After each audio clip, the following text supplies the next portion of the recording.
Hi friends, ఈరోజు మీకు నేను వరాహీదేవి జీవిత కథ గురించి చెప్పబోతున్నానండి. అసలు అమ్మవారు ఎలా ఉద్భవించారు అన్న సంగతి గురించి చెప్పబోతున్నాను అనమాట. ముఖ్యంగా నేను అందుకనే వీడియో అయితే చూస్తా చెప్పాలి కాబట్టి ఇంట్లో ఉన్న మా దేవుడి పటాలను వీడియోగా తీసి మీకు చూపిస్తా. నేను ఈ కథ గురించి వివరిస్తానండి. అసలు వరాహీదేవి ఎలా ఉద్భవించింది, వరాహి అమ్మవారు ఒక భర్త ఎవరు, ఆమె జీవిత చరిత్ర ఏంటో చెప్పబోతున్నాను అనమాట. ముందుగా అయితే ఆదిశక్తి అమ్మవారి నుంచి 7 స్వరూపాలు అయితే జన్మించారండి. వారినే సప్తమాతృకులు అంటారనమాట. అందులో ఒకటే వరాహి అమ్మవారు. అమ్మవారిని కేవలం రాత్రిపూట మాత్రమే పూజిస్తారు. పగటిపూట గుడిలు కూడా మూసివేయబడతాయి అన్నమాట.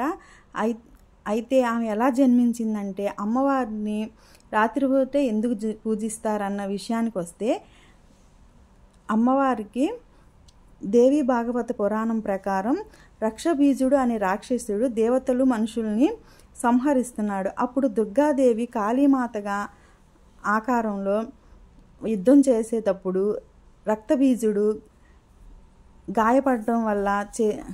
గాయపడినప్పుడు అతను రక్తపు బొట్టు వెళ్ళి నేల మీద పడుతుంది.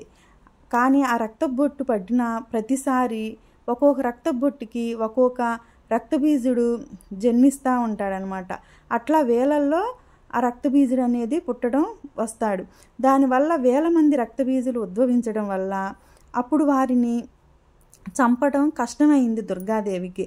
తన దేహం నుంచి సప్తమాతృకలను పుట్టుకొస్తారనమాట. ఆ సప్తమాతృకలు అంటే 7 అమ్మవారు అనమాట. ఆ 7 అమ్మవారు దుర్గాదేవి స్వరూపాలు కాబట్టి ఆ సప్తమాతృకలకి తాత్విక శక్తులు అయితే ఉంటాయి అన్నమాట. అందులో ఒకటి బ్రాహ్మణి, వైష్ణవి, మహేశ్వరి, ఇంద్రాణి, కౌమాలి, వరాహి, చాముండి. ఈ 7 అవతారాలు రక్తబీజుణ్ణి చంపడానికి సహాయపడతారు.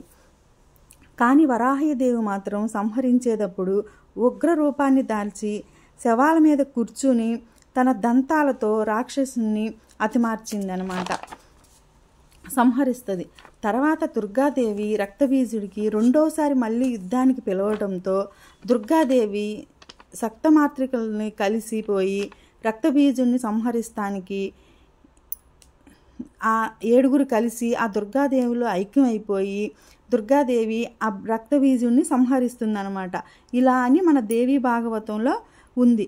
కానీ హిరణ్యాక్షుడు అనే రాక్షసుడు భూదేవిని చిత్రహింసలు పెడుతుంటే వరాహీదేవి చిత్రహింసలు పెడుతున్నాడు అనమాట ఆ రాక్షసుడు అనేవాడు.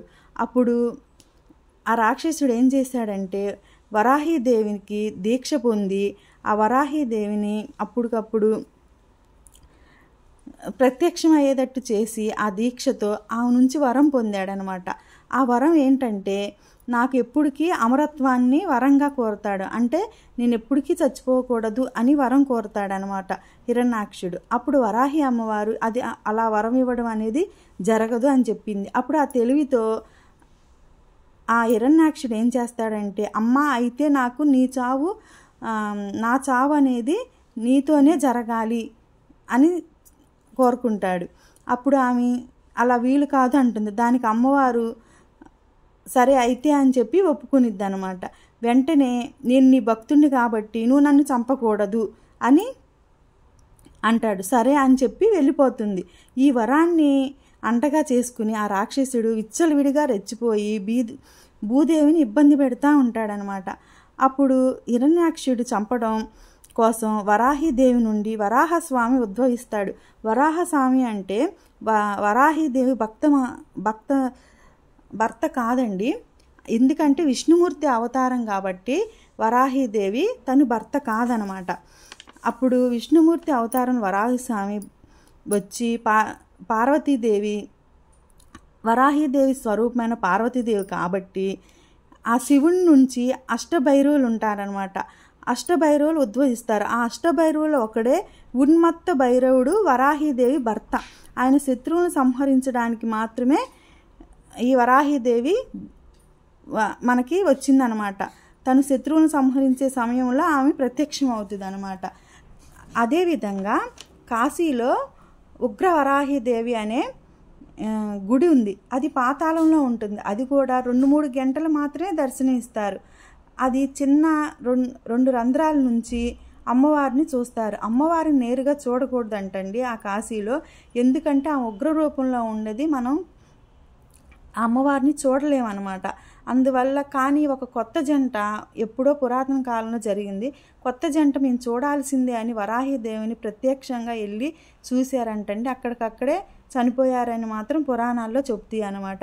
ఈ విధంగా వరాహీదేవి అనేది జన్మించడం జరిగింది. ఆమె శత్రువులను సంహరించడానికి మాత్రమే అమ్మవారు వస్తారన్నమాట. అంటే పగటిపూట ఆమె శత్రువుల్ని సంహరించే పనిలో ఉంటుంది కాబట్టి ఆమెని రాత్రిపూట పూజించడం అయితే జరుగుతుంది. మీ అందరికి కనుక నా వీడియో నచ్చితే నాకు లైక్ చేయండి, షేర్ చేయండి, సబ్స్క్రైబ్ చేయండి. ఈ అమ్మవారి కథని నాకు చెప్పే అవకాశం నాకు వచ్చినందుకు నేను చాలా సంతోషిస్తున్నాను అనమాట. ఈ నాకు తెలిసిన కథని మీకు చెప్పాలని, మీరు అందరు తెలుసుకోవడం అని చెప్పడం జరిగింది. మీ అందరికి కనుక నచ్చితే కామెంట్ చేయండి, లైక్ చేయండి, షేర్ చేయండి, సబ్స్క్రైబ్ చేయండి.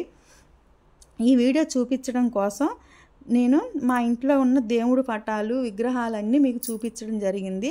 ఎందుకంటే మరి నేను ఏదో ఒక వీడియో పెట్టి మీకు ఈ కథను చెప్పాలి కాబట్టి చెప్పాను. వరాహీదేవి దుర్గామాతలో 7 సప్తమాత్రికలలో ఒక అవతారమే వరాహీదేవి. అంటే దుర్గాదేవే ఆ అమ్మవారి అవతారం.